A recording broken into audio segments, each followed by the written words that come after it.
오늘 부모님 주일, 어버이 주일을 맞이해서 저는 우리가 어버이 된 입장에서 가장 바라고 간구하는 것이 뭘까라고 생각을 해봅니다.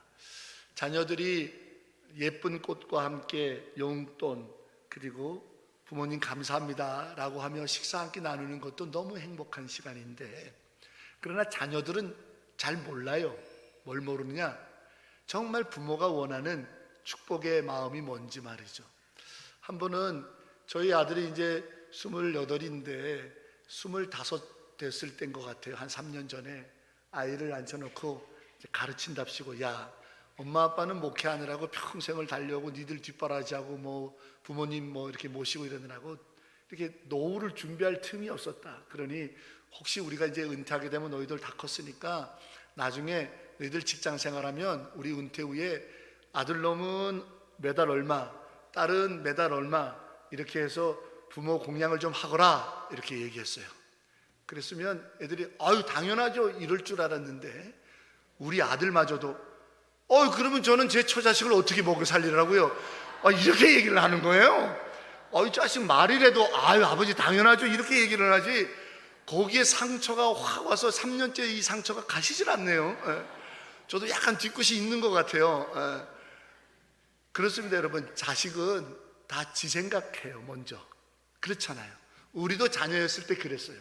부모님이 연로해지는지, 부모님이 늙어가는지, 부모님이 어떤 힘든 일이 있는지 먼저 헤아리기보다는 내 삶, 또 내 자식 그 챙기느라고 바쁜 거죠. 마찬가지입니다. 당연한 거예요. 우리도 그랬으니까요. 내 자식이 먼저니까. 심지어는 요즘 신방하다 보니까 할머니 할아버지도 이러시더라고요. 손주 손녀 너무 이쁘지만 내 딸 힘들게 하면 걔네들도 밉대요. 그래서 얘기한대요. 얘야 할머니 딸 좀 너무 힘들게 하지 마 이렇게 부탁을 한다고 그런 말씀을 하시더라고요. 그렇습니다. 우리는 평생 가도 자식 걱정, 자식 생각에 떠나지 않습니다. 그러기에 자녀들보다 우리의 가정이 어떠해야 할지를 바라고 간구하고 소망하는 마음이 깊고 큰 것은 부모예요. 부모를 따라올 수가 없어요. 부모를 따라올 수가 없어요. 그래서 어버이 주를 맞이해서 이 자리에 계시는 그동안 교회를 지켜오고 또 가정을 건사하고 이끌어왔던 부모 세대들을 축복하고 존경하고, 그리고 여러분들의 수고에 정말 하나님의 은혜가 임기를 축복하는 마음 정말 변함없이 크지만, 우리 부모들이 이런 날 가정의 달 어버이 주를 맞이해서 바라고 원하는 그것, 우리 가정이 이사야서 오늘 말씀에 기록되어 있는 것처럼 아름다운 포도원 되기를 간구하는 것, 그거 자식들은 잘 모른다고요. 어버이 된 우리들이 아름다운 포도원 되는 우리 가정을 오늘 말씀을 듣고 간절히 소망해야 하지 않겠는가. 그래서 오늘 말씀을 통해 은혜를 나누려고 합니다. 제가 목회해 오면서 3남 2녀를 둔 어느 가정을 참 좋아했었어요, 인간적으로. 왜냐하면 그 가정이 뭐 대단한 부자를 이루거나 대단한 입신양명을 이루거나 뭐 그런 거는 아닙니다만, 권사님 네 분의 자제들과 함께 교회 구석구석에서 얼마나 충성으로 봉사하는지 몰라요. 그 중에 두 자녀는 교회에서 제법 멀리 떨어져 있는데도 부모님 생전에 계시는 동안에는 부모님 교회에서 부모님하고 같이 예배드리고 싶다고 매주 찾아오는 거예요. 그래서 같이 섬기고 하는데 너무 귀하의 모습이 보여서 한 번은 신방 가서 권사님 자식 농사 참 잘 지셨습니다, 어떻게 그렇게 라고 여쭤봤더니 그냥 주저함 없이 단박에 나오는 말씀은 하나님 은혜죠. 하나님 은혜죠. 저 다른 거 바란 거 없어요. 그냥 하나님 은혜 가운데 우리 가족들이 이렇게 늘 예배하면서 하나님 은혜 인분 가족 되기를 원한다라고 하는 그 기도밖에 드린 게 없다라고 겸손하게 말씀하시더라고요.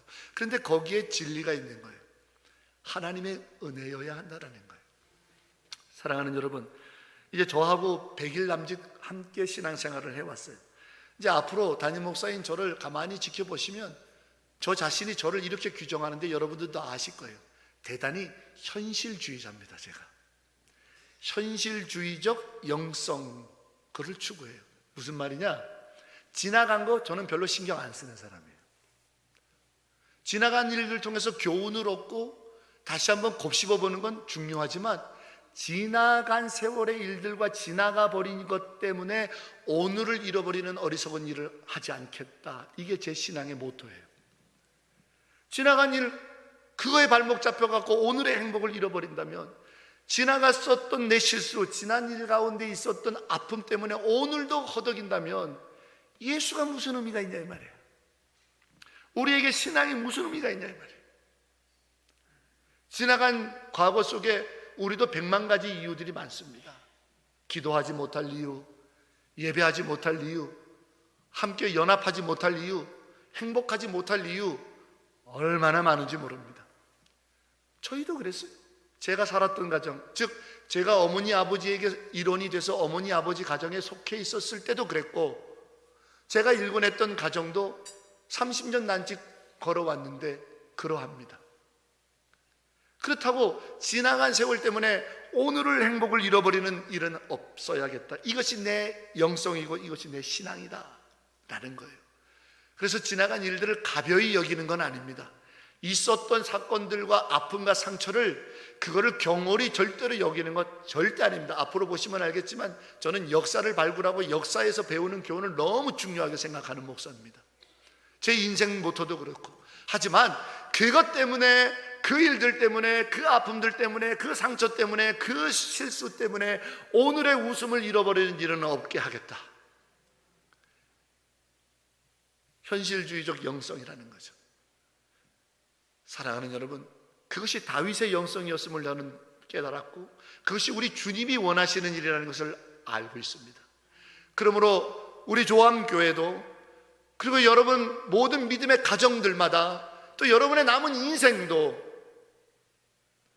있었던 지난 모든 일들로 인하여 교훈을 삼는 것은 중요하지만, 그것 때문에 하나님이 주실 놀라운 은혜의 축복을 상실은 놓쳐버리는, 그래서 마음에 분을 품고 미움을 품고 원망을 품고 탓하며 어떠한 행복도 만들어 보려고 하지 못하는 움츠린 인생 되지 마시고,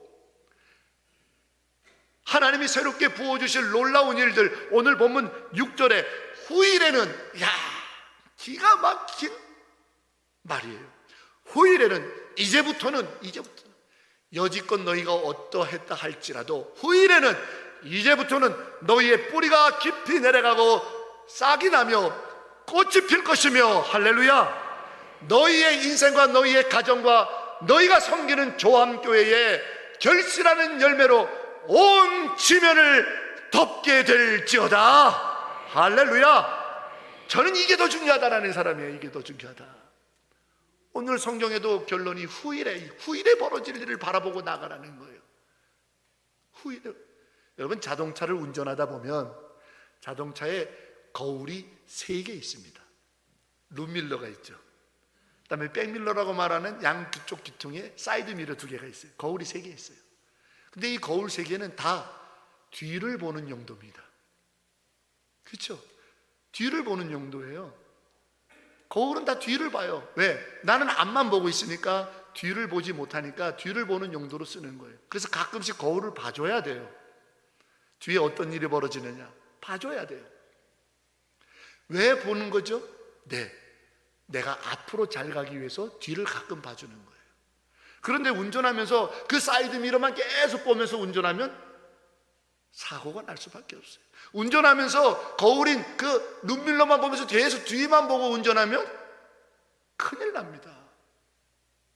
똑같아요. 여러분의 가정에 과거에 어떤 일이 있었든, 우리 조암교회의 지난 75년의 역사 속에 어떠한 일들이 있었든, 여러분의 삶 속에 어떤 눈물 골짜기와 아픔과 상처와 사건들이 있었든 가끔씩 보면서 교훈을 삼는 일은 중요하지만 그것만 보고 사는 인생은 곤두박질 칠 수밖에 없어요. 그거를 보는 이유는 앞을 잘 가기 위함에, 앞을 잘 가기. 목적지를 향하여 앞을 잘 가기 위함이에요. 후일에는, 오늘 중요한 것은 6절 말씀에 후일에는 앞으로 어떤 일을 볼 거냐 이거예요. 후일에는 앞으로 여러분 인생이 어떻게 되길 원하는 거예요. 후일에는 앞으로 우리 교회가 어떻게 되길 원하는 거예요. 후일에는 앞으로 여러분의 가정이 어떻게 되기를 원하느냐, 그게 더 중요하지 않겠습니까? 그것 때문에 가끔씩 지나간 세월들의 백밀러도 좀 보는 거예요. 아, 이러면 안 되지. 아, 과거처럼 똑같은 실수하면 안 되지. 그래 보는 거지. 중요한 건 후일이라는 거예요. 그런데 오늘 성경은 후일에는 너희 인생이, 너희 가정이, 우리가 함께하는 조항교회가 견고하게 흔들리지 않도록 뿌리가 박힐 것이요. 할렐루야. 어떤 환난 풍파가 있어도 네 인생이 흔들리지 않고 네 가정이 흔들리지 않으리라. 야, 이 얼마나 놀라운 축복이에요. 후일에 이와 같은 뿌리가 깊이 내려가는 역사가 있을지어다. 아멘, 아멘. 그걸로 안 끝나. 우미 돋고 새싹이 돋고 아름답게 꽃이 피며 열매가 맺는데, 결실하는데 어떻게? 온 지면을 가득 채울 만한 열매가 있을지어다. 이거를 오늘 본문 2절은 아름다운 포도원이라고 말하는 거예요. 우리 가정이 아름다운 포도원 되기 원합니다. 우리 교회가 아름다운 포도원 되기 원합니다. 심지어는 작은 여우도 들어와서 그 포도를 먹고 싶어하고 그 탐스러운 아름다운 포도원이 되어지는 우리 교회, 우리 가정, 여러분 한 분 한 분의 남은 인생이 되기를 주의 이름으로 축원합니다. 그러려면 뒤만 보지 마세요. 뒤에 것 때문에 상처받고 발목 잡히지 마세요. 뒤에서 사람들이 하는 얘기 때문에 신앙을 패하고 예배를 패하고 기도를 패하고 사명을 패하고 후일의 벌어지를 보지 못하는 어리석은 일이 있어서는 안 돼요. 우리가 바라봐야 될 것이 뭐냐 이거예요. 그러면 이와 같은 아름다운 포도원, 후일에 벌어질, 이제부터 우리에게 이루어질 하나님의 이 아름다운 포도원 되기 위해 우리가 해야 될 것이 뭔가, 거기에 우리가 초점을 좀 맞춰보자고요. 우리가 무엇을 간구하고 우리가 어떻게 해야 되느냐, 성경은 분명히 우리에게 들려주고 있어요. 이것을 함께 이 아침에 나눌 때 우리 성도들의 마음속에 후일에 벌어질, 앞으로 하나님이 하실 이 위대한 역사가 꿈꿔지고 뜨거운 마음으로 마음에 새겨지는 주의 성령의 일하심이 우리 안에 지금 일어나기를 주의 이름으로 소망합니다. 그 첫 번째는 성경을 가만히 보니까 아름다운 포도원 같은데 그 포도원 포도지기는 내가 맡을게. 그래서 포도원에 찔레와 가시가 생기면 내가 그 찔레와 가시를 모아다가 발로 밟아버리고 불살라서 너희 가정과 너희 인생이, 너희 조함교회가 아름다운 포도원 되지 못하게 만드는 찔레와 가시 내가 다 제거해주고, 때때로 내가 물을 부어주고 때때로 필요한 것 공급해서 뿌리 잘 내리고 결실할 수 있도록 내가 포도원직이 될게 라고 주님이 자백하고 있어요. 오늘 본문에. 아, 이거구나. 아름다운 포도원 돼서 내 인생이든 내 가정이든 우리 교회든 이렇게 뿌리가 견실이 내리고 흔들림 없고 꽃이 피고 온 지면에 가득 결실하는 아름다운 인생, 아름다운 가정 되려면 하나님이 포도원직이 되어주시는 은혜를 입어야 되는구나. 하나님이 포도원 되어주시는 은혜가 있어야 되는구나. 할렐루야. 이것이 오늘 너무나도 중요한 비밀 중에 비밀이라는 거예요. 그렇다면 우리는 하나님의 은혜를 구하는 일을 쉬지 말아야 되는 거예요. 여러분에게 한 가지 여쭤보겠습니다. 우리 교회가 이렇게 아름다운 포도원 되게 하기 위하여 하나님의 은혜가 필요하니 하나님 우리 교회에 은혜를 부어달라고 기도하십니까? 여러분의 가정이 결실하여 온 땅의 지면에 가득 채울 수 있는 아름다운 포도원 같은 가정 되게 해달라고 여러분의 가정의 안방에서, 거실에서 주님 이곳에 포도원 지기가 주님 되어 주십시오. 지금 찔레와 가시가 하도 찔러내서 부부간에, 부모 자식간에, 자식간에 너무너무 냉랭하고 문제가 있고 아픔이 있고, 주여 이 찔레와 가시가 너무너무 찌르는데 주님 포도원직이 되어 주셔서 은혜를 주셔 이 찔레와 가시를 소멸시켜 주십시오. 하나님 앞에 구해야 된다는 거예요. 포도원지기가 움직여야죠. 포도원지기가 하셔야 되는 일이에요. 그런데 이 부분에서 우리는 마음은 원이로되 포도원지기가 이 일을 해 주시기를 바라는 은혜를 갈망하는 일이 너무 빈약하다라는 거예요. 우리 스스로를 한번 점검해 봅시다. 바라는 건 맞어요. 이와 같은 아름다운 포도원 되는 가정 되기를 소망하는 건 맞죠. 그러나 포도원 지기와 이 포도원 지기 되시는 하나님이 그 일을 해 주시기를, 때때로 물을 주시고 찔레와 가시를 제거해 주시기를, 그 은혜를 입기를 우리가 정말 뜨거운 마음으로 기도하지 못하고 있다는 거예요. 우리는 여기서부터 시작하자라는 거예요.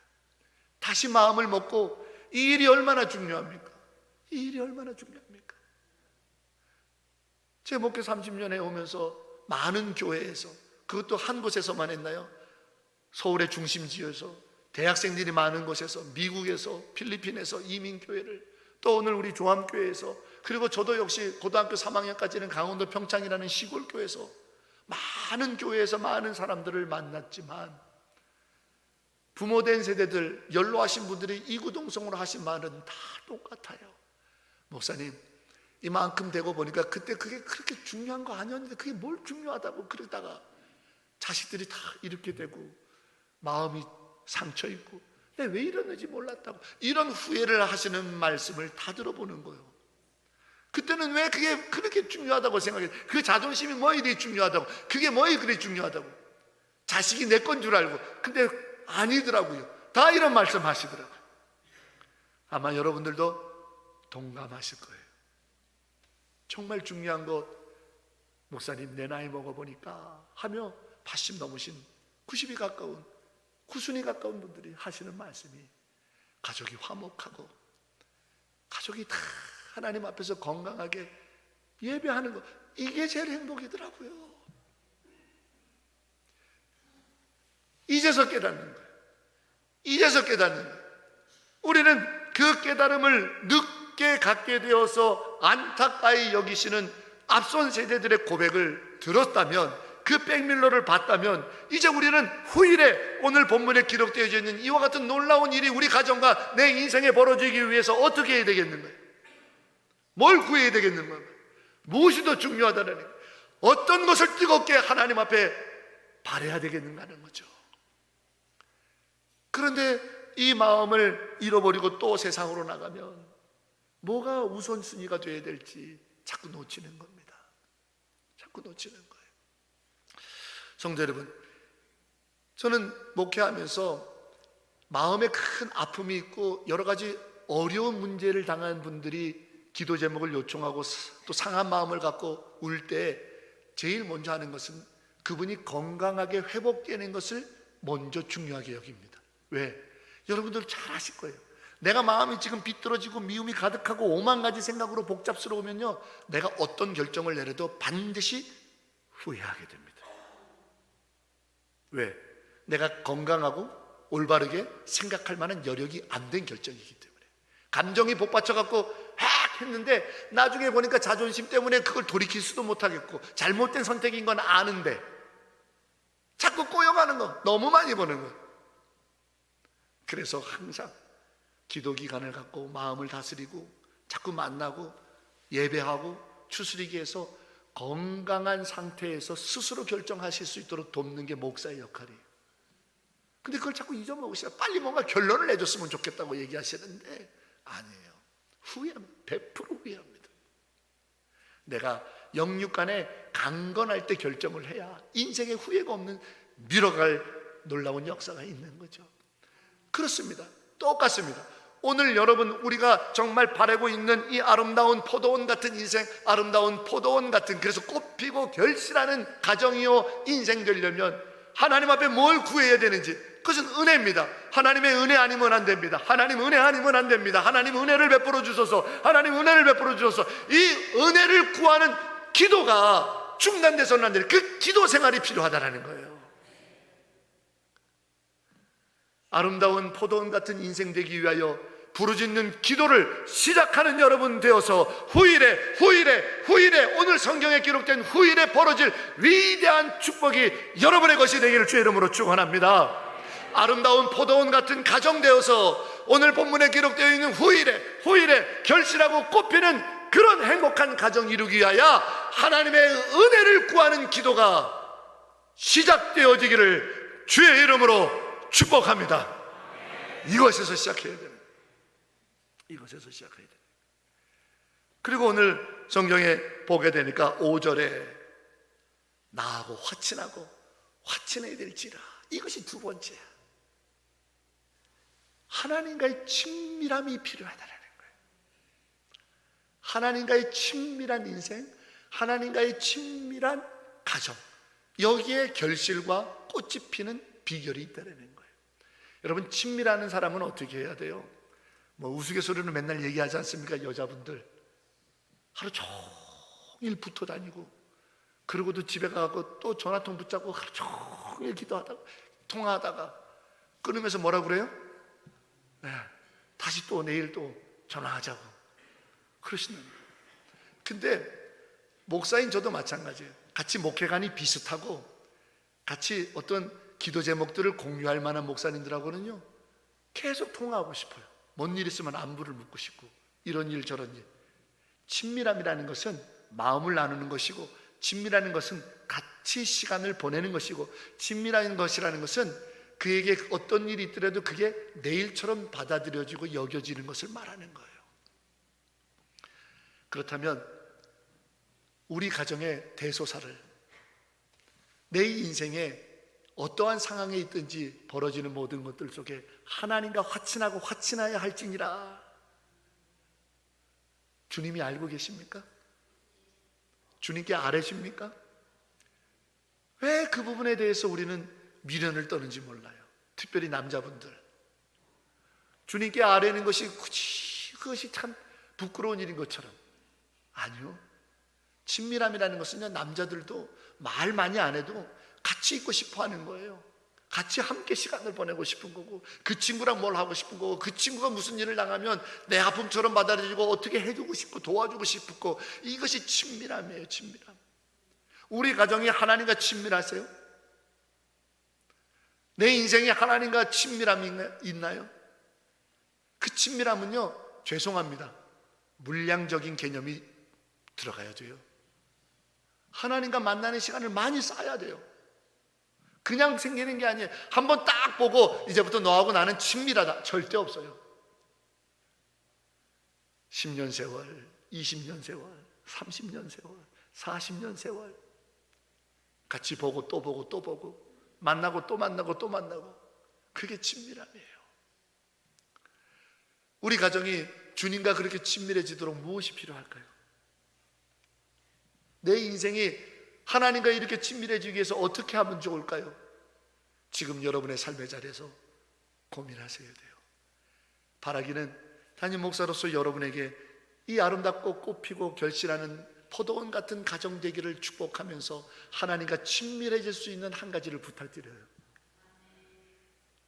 가정에서 예배하십시오. 찬송 많이 부르십시오. 필요할 때마다 목사를 청해서 예배하십시오. 그리고 예수님 친밀한 가운데 있는 자들과 같이 어울리기를 즐거워하셔야 됩니다. 그럴 때 나도 모르는 사이에 하나님과 친밀해지는 거예요. 왜 십자가를 주셨습니까? 하나님과 우리와의 수직적인 친밀함은 우리 가운데 있는 성도들 사이의 친밀함 속에서 이루어지는 것이라. 이것이 하나 될 때 하나님과의 친밀함을 이루는 놀라운 신비가 있을 때, 오늘 후일에 우리에게 놀라운 꽃피고 결실하는 영광의 역사가 있게 되는 거죠. 알게 모르게 예배만 드리고 사라지고 흩어지려 하지 마시고 용기를 내세요. 용기를 내세요. 마음을 나눕시다. 따뜻한 차 한 잔을 같이 나누고, 기도 제목을 나누고, 같이 손을 붙잡고, 같이 울어주고, 같이 염려해주고, 우리 서로 친밀함을 통해서 우리 서로 친분함을 통해서 하나님께 친밀해져 갈 때에 후일에는 이제부터는 지금부터는 우리에게 꽃피고 결실할 하나님의 영광의 아름다운 포도원의 역사가 일어날 것입니다. 이것이 교회요, 이것이 가정이 되고 이것이 우리들의 인생이 되는 기쁨의 일들이 날마다 찬송되어지는 꽃피고 결실하는 아름다운 포도원 우리 모두가 되기를 주의 이름으로 간절히 축원합니다. 할렐루야. 주님 감사합니다. 꽃피고 결실하는 아름다운 가정, 포도원 같은 교회, 이 기쁨을 누리는 내 남은 인생 되어지는 후일에 벌어질 이 축복을 향하여 담대히 달려나갈 수 있는 우리가 되게 하여 주시옵소서. 예수님의 이름으로 간절히 기도하옵나이다. 아멘.